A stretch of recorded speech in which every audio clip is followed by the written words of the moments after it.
আসসালামাইকুম প্রিয় শিক্ষার্থীরা, আশা করি সবাই ভালো আছো। তো এটা অষ্টম শ্রেণীর দ্বিতীয় পত্র, ইংলিশ সেকেন্ড পার্ট। তো আমাদের গ্রামার সাইডে থাকবে 30 মার্ক, মূল হচ্ছে 50 মার্কের পরীক্ষাটা হবে। তো প্রথমে আমাদের ফিল ইন দ্য গ্যাপস থাকবে, মানে শূন্যস্থান থাকবে। তার মধ্যে এই বক্সে কিছু শব্দ থাকবে, সেগুলো দিয়ে তোমাদের শূন্যস্থানগুলো পূরণ করতে হবে। আর তুমি যদি চাও তুমি একাধিকবার এই শব্দগুলো এখান থেকে ব্যবহার করতে পারবে, ঠিক আছে। এরপরে তোমাদের 2 নম্বর থাকবে make 5 sentence using the parts of sentence from each column of the table below. মানে নিচে দেওয়া আছে যেই তোমাদের এই বক্সের মধ্যে, যেমন এখানে একটা A column, B column, C column, ঠিক আছে। তো এই সব এখান থেকে তোমার সাবজেক্ট নিয়ে, এখান থেকে সাহায্যকারী ভার্বগুলো নিয়ে দেন তোমাদের অবজেক্ট মিলিয়ে সেন্টেন্স তৈরি করতে হবে, ঠিক আছে। তারপর 3 নম্বর থাকবে তোমাদের complete the following text with right forms verb. মানে তোমাদের রাইট ফর্মস ভার্ব তো তোমরা সবাই সাথে পরিচিত, যারা টেন্স ভালো পারবে ইনশাল্লাহ তারা এটা খুব দ্রুত তোমরা সলভ করতে পারবে। তো এখানে তোমাদের এটা দিয়ে দিলাম একটা, সেটা হচ্ছে তোমাদের টেন্সগুলো যদি জানা থাকে, কোথায় কোনটা বসবে এবং কিছু শব্দের অর্থ যদি জানা থাকে, তাহলে তোমরা খুব সহজে সেটা পারবা।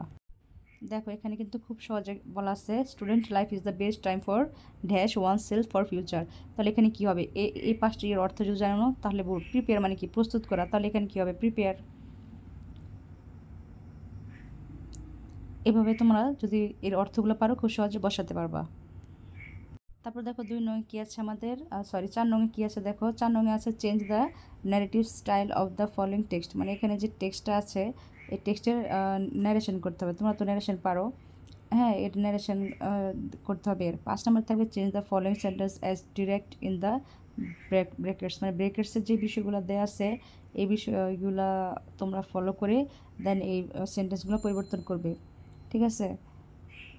যেমন অ্যাক্টিভ, যেমন যে লাইনকে অ্যাক্টিভ করতে বলেছে অ্যাক্টিভে করবে। তারপরে ইন্টারোগেটিভ, এই লাইনটা ইন্টারোগেটিভে পরিবর্তন করতে হবে, এই লাইনটাকে অ্যাফার্মেটিভে পরিবর্তন করতে হবে, এভাবে। তারপরে 6 নম্বরে থাকবে ইউজিং 6 নম্বরে থাকবে ইউজিং ক্যাপিটালস অ্যান্ড পাংচুয়েশন। মানে শূন্যস্থান তো সব কিছু তোমরা পূরণ করতে পেরেছো, তার মধ্যে সবচেয়ে সহজ একটা হচ্ছে এই যে এটা পাংচুয়েশন। মানে প্রথমে বড় অক্ষর দিয়ে শুরু করতে হয়, নামে বড় অক্ষর দিতে হয়, তারপরে কোথায় কমা হবে, কোথায় ফুল স্টপ হবে সেগুলো, তারপর বিভিন্ন জায়গা বা তারিখ বা দিনের পূর্বে যেই বিভিন্ন বড় বড় নাম থাকে সেগুলো কি থাকে, বড় অক্ষরে হয়ে থাকে।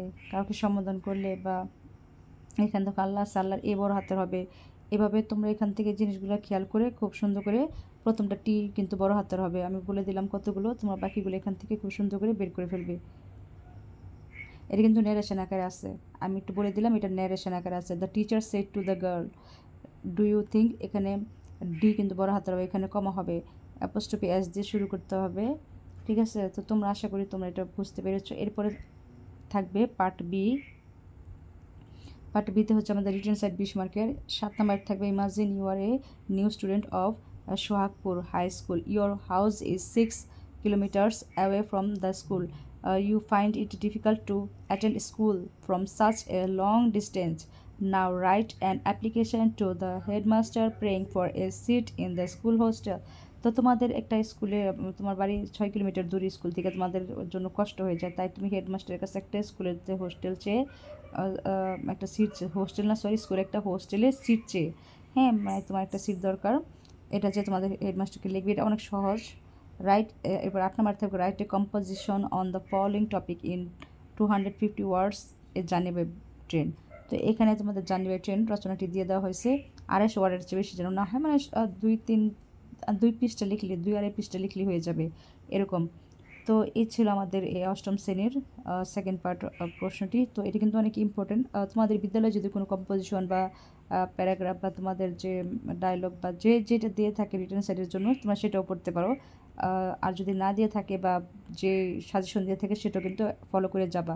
শুধু যে আমাদেরটা পড়বে, কারণ আমাদের নির্দিষ্টভাবে এখন কোনো বোর্ড থেকে ডিরেক্টলি প্রশ্ন করে না, তাই তোমরা অবশ্যই সবগুলো একটু দেখে যাবা, একটু প্র্যাকটিস করে যাবে। প্রশ্ন যদি একটু প্র্যাকটিস করে যাও তবু কিন্তু তোমরা অনেকে প্রশ্ন লিখতে পারবা। এটা যদি না আসে, অন্যটাও যদি আসে তবু তোমরা লিখতে পারবা, কারণ তোমরা প্রশ্ন সম্বন্ধে ধারণা নিয়ে গিয়েছো, একটু পড়ে গিয়েছো। তাই মূল গ্রামারগুলো যদি একটু খেয়াল করে যাও তাহলে কিন্তু তোমাদের পরীক্ষা ভালো হবে। আর কমন পড়ুক বা না পড়ুক তোমরা অবশ্যই ফুল আনসার করে আসবা। অনেকে বিদ্যালয় বলে যে আমার কমন পড়লে হবো না, কমন পড়তে হবে না, তুমি লেখার একটু যদি ইংলিশ পারো তুমি লেখার চেষ্টা করো। খালি খাতা জমা দিলে কিন্তু আমি নাম্বার দিতে পারবো না।